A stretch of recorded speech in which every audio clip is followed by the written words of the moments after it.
really proud of Glacier National Park. When you're on the outside edge going over there, you got a long drop. You almost feel like you're in an airplane when you're flying over, but that isn't a big problem. The thing that's so wonderful is the scenery is unbelievable. It's just second to nothing.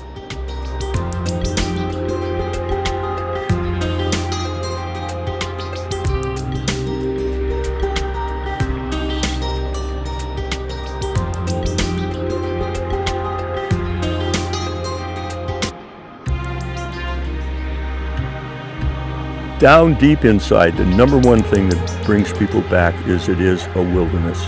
It is absolutely a wilderness area here. Get away from the road on a trail, it's your world. It's totally your world.